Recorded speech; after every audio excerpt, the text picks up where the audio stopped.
Hi, my name is Bella Pesce, and today I'm going to be making pumpkin bread. Although chemistry is known for its notorious lab setting, completed with chemists in white coats and goggles, chemistry occurs just as much in everyday life. In fact, it is a necessity in order to successfully cook and bake the food we make every day. Although you may not associate recipes with complex chemical reactions, chemistry is the underlying key that allows for reactions to take place during our cooking or baking and turn our ingredients into delicious dishes. To begin my baking process, I first had to preheat my oven to 325 degrees Fahrenheit, which is also about 436 degrees Kelvin. Then, I generously greased my 8x4-inch loaf pan with butter. The reason I am greasing the pan with butter is because the heat from the oven unravels the batter's proteins and coagulates them over time. So a barrier like butter is necessary in the pan to ensure that the proteins form into a solid mass without latching onto the pan and sticking to it like glue. After this, I dusted the pan with flour. Dusting the pan with flour protects the butter that I used to grease the pan, which has a fat content of at least 80%, from dissolving into the batter. Both of these ingredients work together to protect the batter from sticking to the pan. The reason the batter would stick to the pan without them is because high heat causes food proteins and carbohydrates to form bonds with the pan surface, and protein-rich batters are particularly prone to sticking as the proteins can form complex bonds with metal atoms, such as iron, in the pan. After this, I'm adding 2 cups of flour to a medium bowl. This all-purpose flour provides structure in the pumpkin bread as the proteins in the flour will be hydrated and then interact with each other to develop an elastic gluten network, otherwise known as gluten. This gluten network stretches to contain the leavening gases when the pumpkin bread rises in the oven. So, gluten is a structure builder that prevents the pumpkin bread from collapsing during the baking process. The protein content of flour affects the strength of the batter, and all-purpose flour possesses a gluten protein content that ranges between 9.5 to 11.5%. This means that using all-purpose flour in the batter is useful because the protein in it generates less gluten, which gives the pumpkin bread a light and airy structure. Flour also possesses the ability to absorb liquids, such as water, due to the starches, gum, and proteins it contains, which help to bind other ingredients together. This drying agent balances out the liquid ingredients in the batter, which is necessary, as balance of ingredients results in successful baking. Then I'm adding a half teaspoon of salt to the bowl because it has a binding and strengthening effect on gluten, so it adds strength to the flour. This additional firmness of gluten from the salt allows the elastic gluten network to hold the water and gas better, and allows the pumpkin bread to expand without tearing.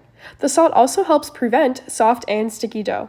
Salt has the ability to intensify the flavor in the pumpkin bread, so it brings out the flavor once it is baked. This improved palatability promotes the digestion of the bread, which in turn enhances its nutritional value. For the baking process, kosher salt is preferred over table salt, as it is a coarse, flat-grained, edible salt without additives. It consists mainly of sodium chloride.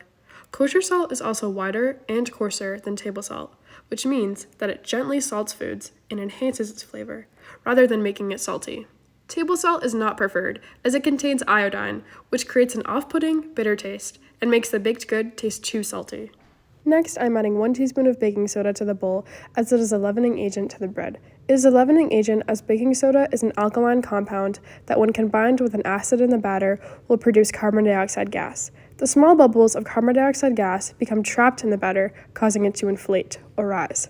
Baking soda will also produce gas upon decomposition, caused by heat in the oven. During this process, at temperatures above 176 degrees Fahrenheit or 353 degrees Kelvin, baking soda, or sodium bicarbonate, starts to break down into 3 compounds, forming sodium carbonate, water, and carbon dioxide.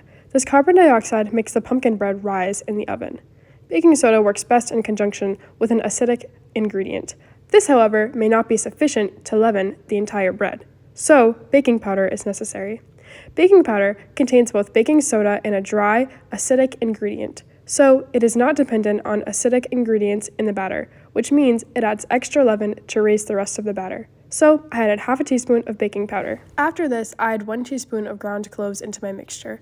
Using cloves has many benefits, as they inhibit the growth of total aerobic and lactic acid bacteria and delay changes in oxygen and carbon dioxide concentration and sugar and organic acid contents to extend the shelf life of food. Additionally, cloves are rich in natural detoxifying antioxidants. Cloves are a natural analgesic as they contain volatile oils such as eugenol, which is a natural pain reliever, and a natural antiseptic.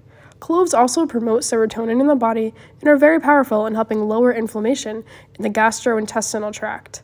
Lastly, cloves enhance the flavor of cinnamon in the batter and add warmth to the dish. Then I add 1 teaspoon of cinnamon to the mixture.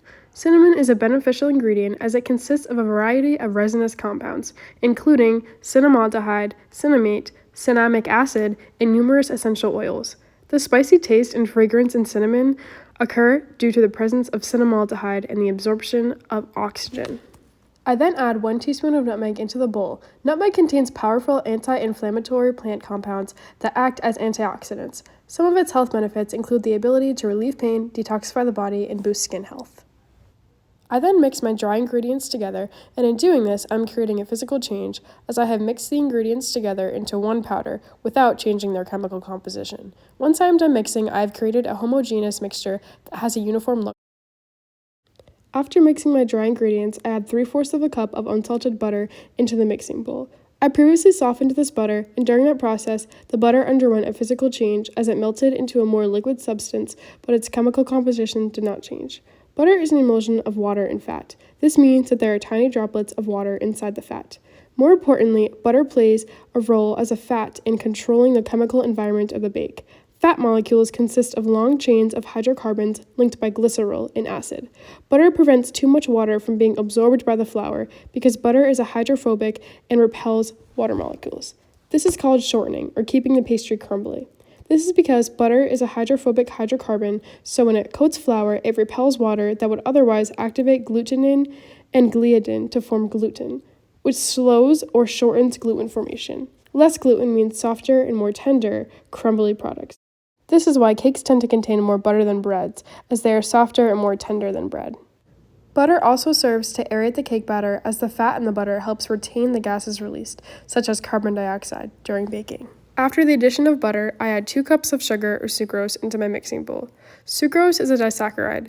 It consists of 2 monosaccharides, glucose and fructose. Sucrose provides fuel for yeast fermentation, as the yeast processes the added sugar first and converts it into carbon dioxide, saving the time it would take to break down starch into sugar.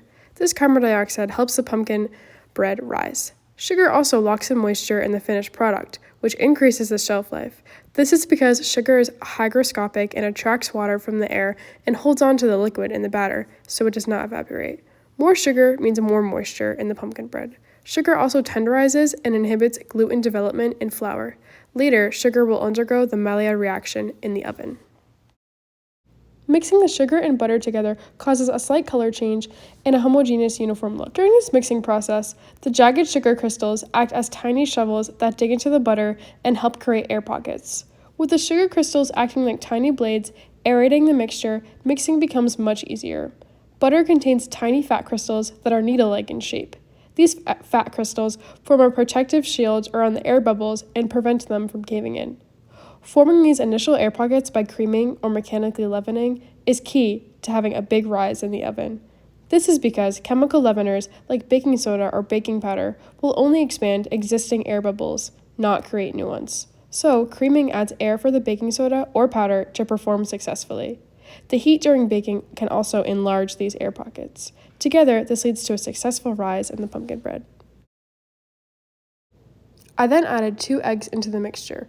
Whipping the eggs into the batter breaks the chemical bonds that hold the chains in its original ball form in the eggs and allow them to uncoil and denature into their original long strands. When these captured air bubbles are heated, they expand, as the gas inside them is also heated. This causes the pumpkin bread to rise in the oven. The denatured proteins, along with starches and flour, help form the overall structure of the pumpkin bread, and the egg acts as an emulsifier to help fat and water mix in the batter. The eggs also add moisture in the batter. The fat and yolks helps to shorten gluten and tenderize the final product. Then I add in 1 can of pumpkin puree. Pumpkins consist of approximately 1% pectins. Pectins are large molecules that can bind water well and form a gel-like texture, which makes the bread less dry. Pumpkins are great as purees because there aren't any structural challenges, as they do not contain a lot of fibrous molecules such as lignins and cellulose. Pumpkins are also rich in nutrients. Their antioxidants could boost the immune system, protect eyesight, lower risk of certain cancers, and promote heart and skin health. They also add great flavor. In a larger bowl, I add the dry ingredients into the mixture. I then add the batter into my 8x4-inch pan to get ready to put in a 325-degree oven for 65 minutes. As the pumpkin bread sits in the oven, heat provides the catalyst for many processes to occur. The proteins in the eggs continue to denature and uncoil, causing the bread to rise. Salt strengthens gluten bonds. Sugar caramelizes as a result of the lactose breaking down into glucose and galactose monosaccharides. When heated sugar breaks down, it releases caramel flavor and nutty aromas. Additionally, the browning occurs when sugar combines with amino acids released from broken down flour and egg proteins. The chemical reaction between sugars and broken down proteins is called the Maillard reaction. The Maillard reaction occurs when proteins and sugars are broken down and rearranged by high temperatures. These sugars and proteins can be derived from flour by itself, or they can be enhanced with the addition of sugar and eggs. The reaction produces ring-shaped organic compounds that darken the surface of baking dough. Maillard reactions also produce toasty and savory aromas and flavor compounds. These compounds also react among each other, producing even more complex aromas and flavors. Baking this pumpkin bread was successful and a breeze, thanks to the chemistry behind the recipe that allowed for chemical reactions to bake my batter into the perfect pumpkin bread.